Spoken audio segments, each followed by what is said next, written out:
Is Denver Broncos running back Javonte Williams the best running back in the AFC West? What are some metrics that support that, and where can he grow? Plus, how can the Broncos utilize him more efficiently in 2022? You get that and a little bit more on today's Monday episode, Locked On Broncos. You are Locked On Broncos, your daily Denver Broncos podcast. Part of the Locked On Podcast Network. Your team every day. What's up, Broncos country? Welcome back into a brand new episode of Locked On Broncos, your daily Denver Broncos podcast here on the Locked On NFL Network, your team every day. From the South Stands to the end zone, I'm your host, as always, Cody Roark, senior Broncos analyst at Mile High Sports, joined alongside by my co-host, Sayre Bedinger. He's the site expert, predominantlyorange.com. We also cover the Broncos for the Locked On Network and 9 News. Broncos country, thank you so much for making Locked On Broncos your first listen of the day. Every single day, we're available for you, free and available everywhere you get your podcast in audio format. Plus, you can watch us on YouTube. Sayre, my friend, hey, it's great to see you. Busy week ahead as we prepare. We're just 2 weeks away from the start of our training camp position previews here on the Locked On Broncos podcast. But all week long, we're going to take a look at one player on the Broncos, and we're going to compare them at that position, at that spot, as either wide receiver one, running back one, cornerback one, and we're going to compare them to the rest of their AFC West counterparts. Today, we focus on running back, and as we know, Javonte is expected to be the premier back. So let's dive into it. Let's compare Javonte Williams amongst the rest of the AFC West running backs, and maybe making a stake at the claim, could Javonte Williams be the best running back in the AFC West? Well, I think if you talk in terms of just purely like the traditional form of what a running back is, like I think back to Adrian Peterson in the mid 2000s and the early 2010s. Like that's what I think about when I think of running back. And now in today's game, it's vastly different, right? These running backs like Javonte even acknowledged throughout OTAs. I mean, they're being asked to do all these different things, run a full route tree, be able to be, a 3-down player as a receiver and a pass blocker. And of course, those things have always existed. But I do feel like in terms of the throwback of what a running back is, just being a bruiser, a grinder out there, somebody that creates after contact, somebody that, like Javonte feels like he would have been the guy that had like the middle bar down his face mask, back in the day, if he played in that era, that's just the kind of guy that he feels like out there. But he definitely has been already, I think, establishing himself as one of the best in the AFC West for sure in terms of efficiency, durability, yards per carry. That's what we're going to talk about here with all these different players, the running back one across the AFC West. So starting off with just efficiency, right? I mean, we want to talk about 203 rushing attempts for 903 yards from Javonte Williams versus Josh Jacobs, who had 217 rushing attempts for 817 yards. Austin Ekeler, 206 rushing attempts for 911 yards. And then Clyde Edwards-Helaire, who had 119 attempts. So, Cody, this is the interesting thing to me. First of all, nobody in the AFC West last year among those players had 1,000 yards rushing, which, that just calls into question, like, what is the traditional running back in this era of football? But I think clearly you look at this, and Javonte Williams, to me, stands out as a true bell cow in terms of his overall efficiency. Well, and I'm glad that you brought up all the other players in the AFC West statistical production, because I think when you compare Austin Ekeler and Javonte Williams as like rushers, very similar in terms of how they, I'd say utilization. We mentioned the 203 attempts for Javonte. You have for Austin Ekeler 206, just 3 more, and he only had just about 8 more yards rushing than Javonte did in 2021 here. But obviously we'll talk about Austin Ekeler and the way that he's utilized a little bit later on in the show. But I think when you look at promising things here for the Broncos, Javonte played in all 17 games last season as a rookie. You look at Josh Jacobs, he played in 15 games for the Raiders. Austin Ekeler played in 16 games. And then Clyde Edwards-Helaire was banged up really, consistently last year, only played in 10 games. But even you factor in those remaining 7 games, if he were healthy, I would say Clyde Edwards-Helaire would probably have been a little bit more of a problem than most people will give him credit for. The AFC West is loaded with just not only talented quarterbacks, Sayre, but we talk about running backs as well. So that's where I want to go now to Javonte Williams. I think when you look in comparing the rushing aspect, Javonte averaged 4.4 yards per carry last season, tied that up with Austin Ekeler. Josh Jacobs had 4 yards per carry, and Clyde Edwards-Helaire, in his limited sample size in 10 games, only had 4.3. So when we talk about the way these guys are utilized in terms of rushing attempts per game, a lot of them have a very, very similar workload. Josh Jacobs had a little bit more with not as much production in terms of rushing yards, yards, but his efficiency when we talk about touchdowns scored was something that stood out. But Sayre, let's talk about overall productivity, all-purpose yards, rushing touchdowns, rushing yards. How did it look for the AFC West running backs in 2021? Well, it was really good for a lot of them. And we haven't even touched on, obviously, Melvin Gordon's not part of this discussion, but he is maybe a top 4 back in the AFC West, regardless of this list. But I think when you look at the 4 guys that we're really talking about here, you have Javonte Williams, who 43 receptions last year on top of everything else that he did with 3 receiving touchdowns. Josh Jacobs obviously getting I think we've established he gets a high volume of touches and carries and receptions, but doesn't necessarily do as much with it. Only 348 yards on 54 catches and no touchdowns among those, which is kind of crazy. You catch the ball 54 times, no touchdowns. And then you have Austin Ekeler, who he had 20 total touchdowns last season for the Chargers. I mean, this guy is insane. He's become a quick favorite of Justin Herbert. He was obviously, an undrafted guy. Remember the debate a couple years ago about Philip Lindsay should get paid exactly the same as Austin Ekeler. They had done about the same amount of stuff. And now Ekeler has really taken his game to that level that we kind of all hoped that Philip Lindsay could do with the Denver Broncos once upon a time. He's really become kind of he's taken the mantle from what Christian McCaffrey was doing in terms of being an all-purpose threat. So I think in that regard, it's really tough to touch Austin Ekeler right now, but he's not really that bell cow back. He's a very complete all-around back, but he's not necessarily, I don't think, the most well-rounded, if that makes sense. I mean, I'm not trying to say anything negative about him whatsoever. I think you could make the argument that overall, Austin Ekeler is probably the best running back right now in the AFC West when you look at how he's used as a rusher, how he's used as a receiver. Going to the receiving game, he had 70 catches last season, Sayre, for 647 yards and 8 touchdowns on a team that also has Mike Williams and Keenan Allen. I mean, he was really that number 3 receiving option for them. I mean, he even might have been their number 1 option there because Keenan Allen, Mike Williams, those guys were really waiting to have a true number 3 wide receiver step into the mix, but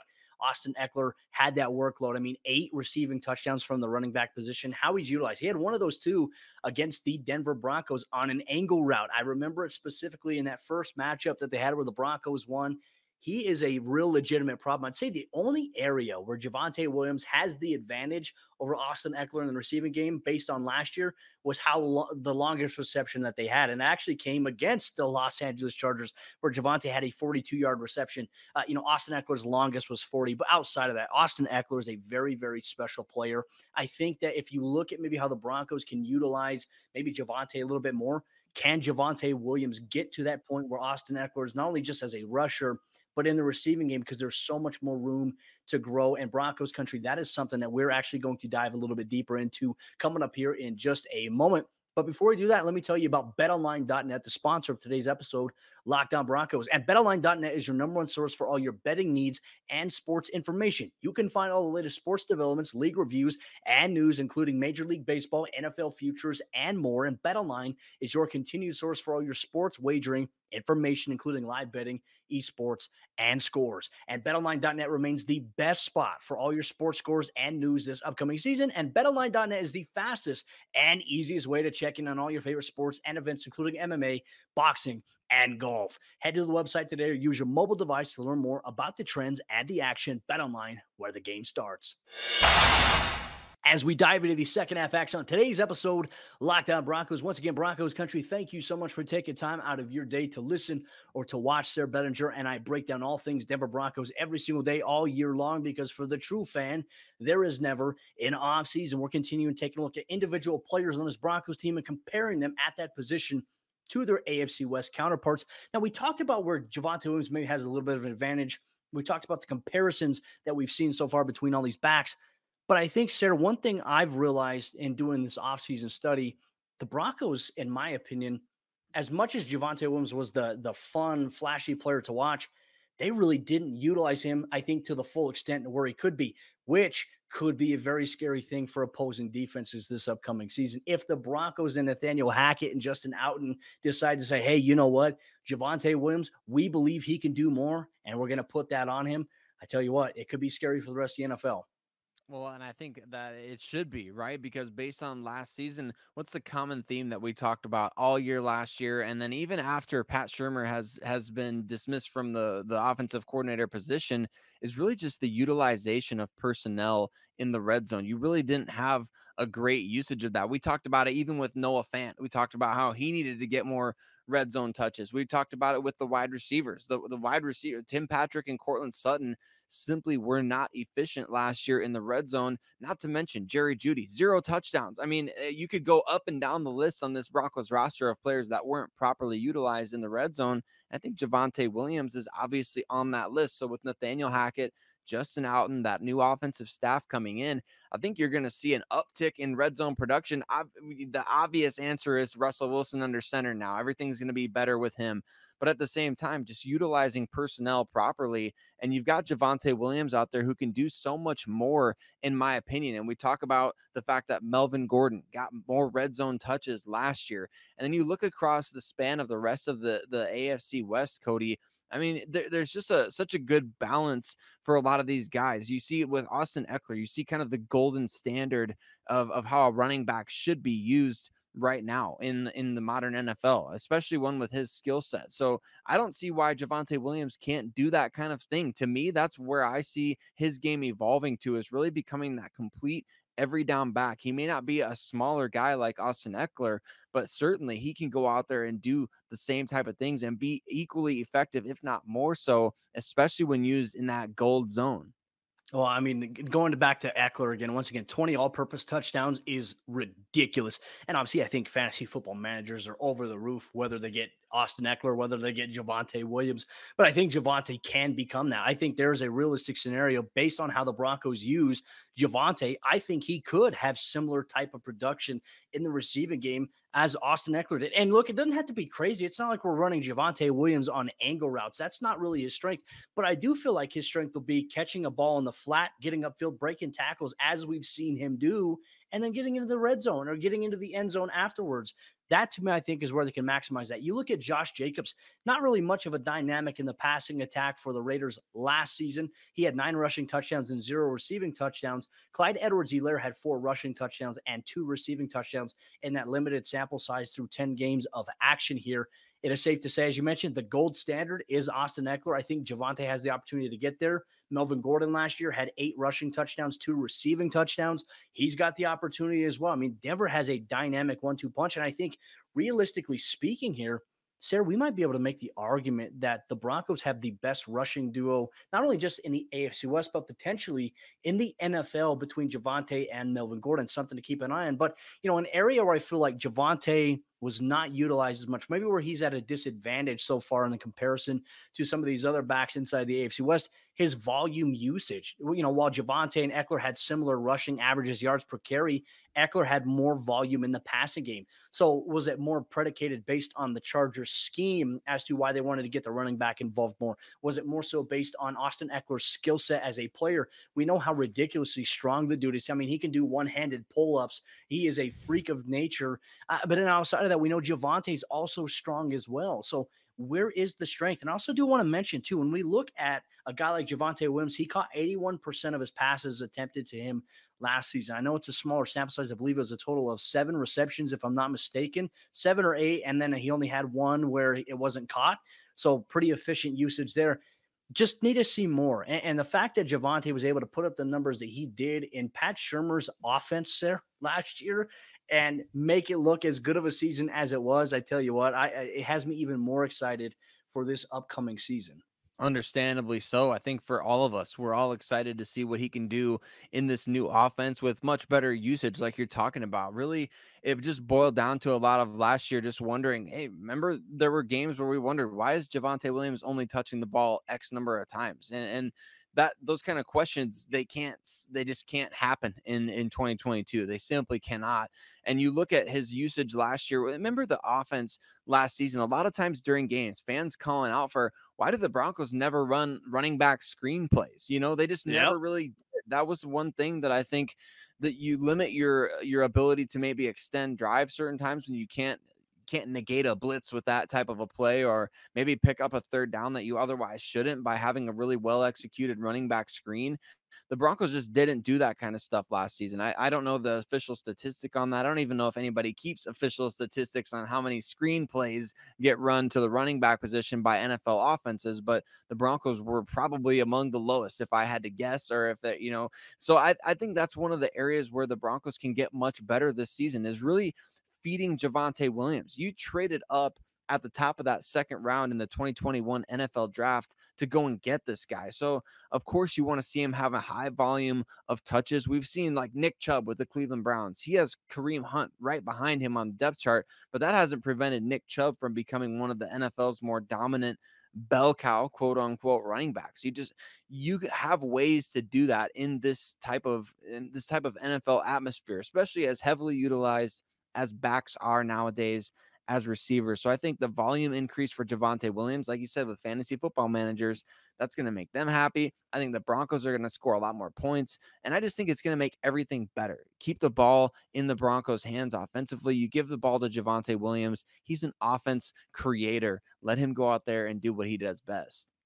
Amen. Like, we're content creators. He's an offensive creator. We hope that the Broncos let him eat in 2022. And real quick, Broncos country, coming up here in just a moment, we're going to talk about how we believe Javonte Williams can dethrone Austin Ekeler as the king of the running back position inside the AFC West. Before we do that, let me just tell you about some of the shows we have here at the Locked On Podcast Network. We just talked about fantasy football. Make sure you check out the Locked On Fantasy Football Podcast, hosted by Vinny Iyer, as he has you covered as you prepare for some of your drafts that are coming up. There's also Locked On Dynasty Football, hosted by Marcus Mosher as well. Be sure to check that out. Free and available everywhere you get your podcast in audio format and on YouTube. As we jump into the fourth quarter action on today's episode, Locked On Broncos. Once again, Broncos country, thank you so much for taking time out of your day to listen or to watch us talk all things Denver Broncos football. You get us here every single day, the Locked On Broncos podcast, for daily objective news, content, and coverage of all things orange and blue. Sayre, I think anybody watching this show, I think if people take their blinders off, like I think if Broncos country takes off their orange and blue shades, I think if we're objective as media analysts, I think everybody would come to the agreement, the large consensus amount of people that watch the show, Javonte Williams is really good, right? But right now in the AFC West, I think it's safe to say Austin Ekeler is the best running back in the AFC West, and potentially he's got an argument for the most productive running back right now in the entire NFL when we talk about how he's utilized both as a rusher and as a receiver there. How can Javonte Williams become the best AFC West running back here in 2022? In your opinion, Sayre, what do you believe has to happen from the players and from the coaching staff? Well, I think for sure the Broncos would have to really just heavily prioritize him in this offense and really build things around him, because you still have Melvin Gordon. You still have, obviously, we're going to have a potent passing game with Russell Wilson out there. So it's all going to be about what does his workload look like on a week-to-week basis. Again, he played all 17 games last year. So really you would look at that and you would think, well, he should have had, 1,500 yards and, 15 touchdowns at the very least. But really the usage is just, it wasn't there. There was games where the Broncos gave him, I think there were some games where they gave him less than 10 carries, if I remember correctly. Yeah, which I just don't think. There were some, which that cannot happen. I mean, we talk about it on the episode after the game, like, how does Javonte Williams only have 8 or 9 carries or whatever it was? And those types of things, that's exactly what you got to avoid. And so what do you got to do? You got to feed this guy. And I'm not saying, oh, well, 30 to 35 touches a game is what Javonte Williams needs to have, but I think we've talked about it, and you've mentioned it a couple times already. His efficiency on a per touch, basis is basically the same as Austin Ekeler. So if you uptick his touches in the red zone, if you can uptick his touches overall, obviously that efficiency is going to turn into greater production, and your whole offense is going to be dynamic because of it, because Javonte Williams is now all of a sudden going to be the focus for opposing defenses. He should have double-digit rushing touchdowns based on if he is used properly, right? I think there was a chance last year, too. Every time the Broncos got towards the red zone or if they're on the 5-yard line, it was mainly Melvin Gordon who was in. I know that there was one game against the Jets where Javonte had the ball in the red zone. I know he had a fumble there, but in my opinion, I don't think it's enough to punish him to say, okay, hey, look, we're not going to put him into the red zone as much when we're on the 5-yard line. That's going to go to Melvin, even though Melvin was very, very efficient between the 6-yard line and the goal line. Not disputing that, but this is the future. Javonte Williams is the future of this Broncos team and potentially in the AFC West. In my opinion, I think the Broncos coaching staff needs to create more passing opportunities for Javonte Williams. And here's another reason why. He is hard to tackle. I mean, dragging Marlon Humphrey 20 yards on a rushing attempt is different. Imagine just having to go against Javonte in the open field. He's so hard to bring down. He's so physical and he's so strong on it, at his upper body. His lower level body is super strong as well. We did see that. We see the ability for him to escape, hard to tackle, hard to run through, and he can maximize opportunities when you're in that 10-yard threshold, because guess what? When a defense is so focused on Cortland Sutton, Jerry Jeudy, KJ Hamler, the tight ends, whoever it may be, you know who a great security blanket is for a quarterback inside the gold zone? It's your running back, a quick dump out to the flat where you have pick routes from the number 1, number 2 guy, or if you have a trips formation, you can impede progress, turn those guys into blockers by saying, hey, this is a designated pass play. We're going to the tailback. You guys get up and block because this is going to be a quick dump out to the flat. Javonte, I think I would take him with the ball in his hand, open space with 10 yards to go every single time. Get more passing opportunities inside the red zone here for Javonte Williams in 2022. Is there anything else that you feel like needs to happen for Javonte this season to become the top back inside the AFC West? I don't know exactly if there's anything other, like what we talked about. I think if the Broncos emphasize those things, if they give him additional touches in the red zone and give him those opportunities in the passing game, it's not like he had a shortage or anything like that last year, but maybe you uptick his usage in the passing game. And that really, I think, will help open up just extending drives. We've talked about before as well. The Broncos had the ball for quite a bit last season. They were among the best in the league in terms of time of possession, but that didn't translate to offensive efficiency. They may have had, more time of possession throughout the course of the year, but a lot of that was because of Javonte Williams between the 20s, right? Having those long drive extending runs that he would have that would be, just out of this world and make it on angry runs on Good Morning Football and things like that. So not banking so much on those angry runs type of plays from Javonte Williams and really just expanding his role besides that, getting him involved in the passing game, really letting him be that momentum starter on offense and filtering everything through him. Again, the running game filters through Javonte, the passing game, I mean, that may not filter exactly through Javonte, but at the same time, you're going to have opportunities to exploit his ability to break tackles in space by getting him the ball quickly. Let's say, hey, we need a quick 2-minute drive. We're going to start flicking the ball to Javonte Williams to the outside until somebody can tackle him. You know what I'm saying? So I think those are some areas where I think the Broncos can really get him up there to that Ekeler status. Can he get to 20 touchdowns? I mean, that would have been a crazy prediction last year for Austin Ekeler. I mean, he did it. He went out there and did it. But could Javonte Williams do it? We're talking double digits. Could we be talking about 2 as one of those digits in the front? You know what I'm saying? So that would be fun. And I think that there's possibilities. If he gets on a roll, if he gets hot, I don't think the Broncos are just going to pull him off the field for the sake of it. That wouldn't be the wise decision to do. But then again, I think this will be something that we're eager to learn about Nathaniel Hackett and Justin Outen a little bit more as we get into the regular season. We won't see much of this in training camp. We won't see much of this. We won't get any clarity on it during the preseason. But the regular season, I think, once we start to see, okay, hey, when someone has a hot hand, what is the tendency of the coaches, especially in the rushing attack? To me, I think that'll be something very interesting to watch. Broncos country, Raiders Nation, Chargers Legion, whatever you guys call yourself, Chiefs Kingdom, all you guys, whoever's watching this show right now, let us know what you think about the AFC West running back and the current state of it as it is, and who you have as your top running backs inside the AFC West. Broncos country, let us know as well in the YouTube comment section down below. Keep the comments, keep the interaction civil with other opposing fan bases as well. We appreciate you so much. Tomorrow's episode of the show is Justin Simmons, the best safety inside the AFC West. We debate, we discuss, and we compare with other players at the top level of the position for AFC West division rivals on tomorrow's brand new episode, Locked On Broncos.